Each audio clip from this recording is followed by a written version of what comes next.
તો દોસ્તો બીજા સૌથી મહત્વના સમાચાર, રામલલ્લાની બીજી મૂર્તિના કરો દર્શન। ભગવાન રામની શ્યામવર્ણની મૂર્તિની પ્રતિષ્ઠા બાદ હવે બીજી મૂર્તિ સામે આવી છે। તો આ પ્રતિમા રાજસ્થાનના શિલ્પકાર સત્યનારાયણ પાંડેએ બનાવી છે। તો મૂર્તિ રામ મંદિરના પહેલા માળે સ્થાપિત કરવામાં આવશે।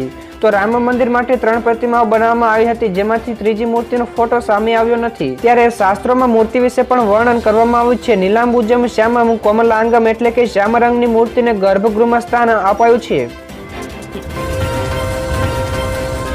ત્યારબાદના બીજા સૌથી અગત્યના સમાચાર, બીજેપીના દિગ્ગજ સાંસદ ચૂંટણી નહીં લડે। જ્યાં દર્શક મિત્રો આગામી લોકસભા 2024ની ચૂંટણીને લઈને દેશભરમાં પક્ષ અને વિપક્ષે ચૂંટણીના પ્રચારોની શરૂઆત કરી છે। તો મહેસાણા ખાતે મધ્યસ્થ કાર્યાલય ખુલ્લું મૂકવામાં આવ્યું છે। તો આ કાર્યક્રમ દરમિયાન મહેસાણાના સાંસદ શારદાબેન પટેલે જણાવ્યું કે હાલના સમયમાં પાર્ટીને યુવા ઉમેદવારોની જરૂર છે। તો મારી ઉંમર હવે ટિકિટના માપદંડમાં આવતી નથી। તો દેશને આઈટી અને ટેકનોલોજીના જાણકાર લોકોની જરૂર છે। તો પાર્ટી જે આદેશ કરશે તે શિરોમાન્ય રહેશે। ત્યારબાદના દોસ્તો બીજા સૌથી મોટા સમાચાર, ચેતર વસાવાએ જેલમાં રહેવાનું પસંદ કર્યું। જ્યાં દર્શક મિત્રો ધારાસભ્ય ચેતર વસાવાને જામીન મળવા છતાં પણ તેઓ જેલમાં રહેશે। માહિતી મુજબ વસાવાની પત્ની શકુંતલાબેન હજુ પણ જેલમાં છે। તેમની જામીન અરજીની સુનાવણી સુપ્રીમ કોર્ટે 24 જાન્યુઆરીએ થનાર છે। તો આથી ચેતર વસાવાએ સજોડે બહાર આવવાની ઈચ્છા રાખી છે। જોકે વસાવા અને તેમની પત્ની 14 ડિસેમ્બર 2023થી જેલમાં છે। તો હાલમાં કોર્ટે આ ગુનામાં 8 જેટલા આરોપી પૈકી 5ને જામીન આપ્યા છે। તો વસાવાની પત્ની સહિત 3 લોકો જેલમાં છે। તો દોસ્તો બીજા સૌથી મોટા સમાચાર મળ્યા છે, જેપી નડ્ડાનું મોટું નિવેદન, ઇન્ડિયા ગઠબંધન પાસે માત્ર 3 જ એજન્ડા છે। જ્યાં દર્શક મિત્રો ગઈકાલે ભાજપના રાષ્ટ્રીય અધ્યક્ષ જેપી નડ્ડાના હસ્તે અમિત શાહના અમદાવાદના લોકસભા કાર્યાલયનું ઉદ્ઘાટન કરાયું હતું। તો આ દરમિયાન તેઓએ ઇન્ડિયા ગઠબંધન ઉપર પ્રહારો કર્યા હતા।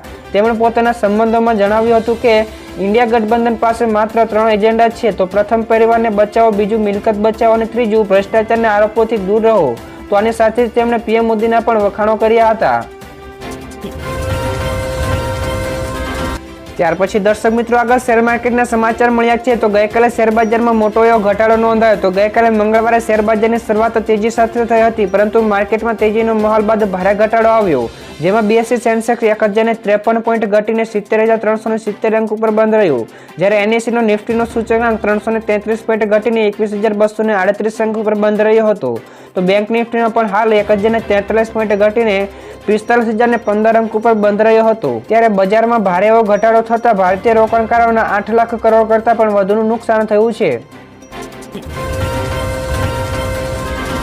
ત્યારબાદના બીજા સૌથી મહત્વના સમાચાર, સોના ચાંદીની ઇમ્પોર્ટ ડ્યુટીમાં વધારો। કેન્દ્ર સરકારે સોના અને ચાંદી ઉપર લાગતી ઇમ્પોર્ટ ડ્યુટી 12.50%થી વધારીને 15% કરી દીધી છે। તો હવેથી 10% બેઝ ડ્યુટી અને 5% એગ્રીકલ્ચર ઇન્ફ્રાસ્ટ્રક્ચર ડેવલપમેન્ટ સેસ એટલે કે એઆઈડીસી લાગશે। તો કિંમતી ધાતુના સિક્કા ઉપર પણ ડ્યુટી વધી છે। તો હુક, ક્લેમ્પ, પિન, કેચ અને સ્ક્રૂ જેવા સોના ચાંદીની સંબંધિત વસ્તુઓ ઉપર પણ ડ્યુટી લાગશે।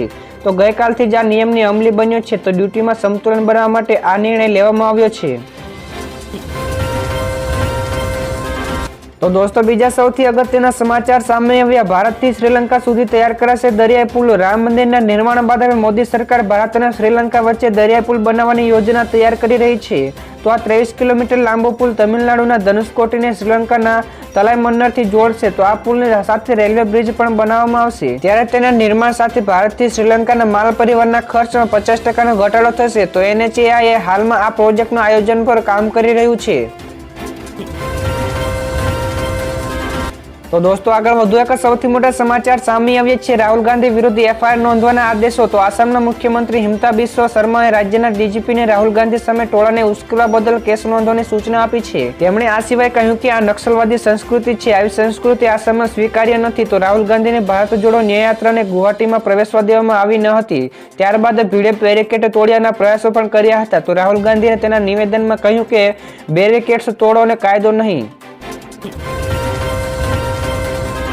તો દોસ્તો આગળના બીજા સૌથી મોટા સમાચાર મળ્યા છે, કેનેડા જવા માંગતા વિદ્યાર્થીઓને આંચકો। કેનેડામાં અભ્યાસ કરવા માંગતા વિદ્યાર્થીઓ માટે આંચકારૂપ સમાચાર મળ્યા છે। તેણે જાહેરાત કરી છે કે સ્ટુડન્ટ વિઝા આપવામાં 35%નો ઘટાડો કરાશે। તો ઇમિગ્રેશન સેવા મંત્રી માર્ક બિલરે જણાવ્યું કે આ જોગવાઈ માટે આ મહિનાની 22મી તારીખથી 2 વર્ષ માટે અમલમાં રહેશે। જેમની પાસે પહેલાથી જ સ્ટડી વિઝા છે તેમને પણ કોઈ અસર થશે નહીં, પણ આ પહેલા કેનેડામાં ડીઆઈસી ડિપોઝિટ ₹6 લાખથી વધારીને ₹12 લાખ કરી હતી।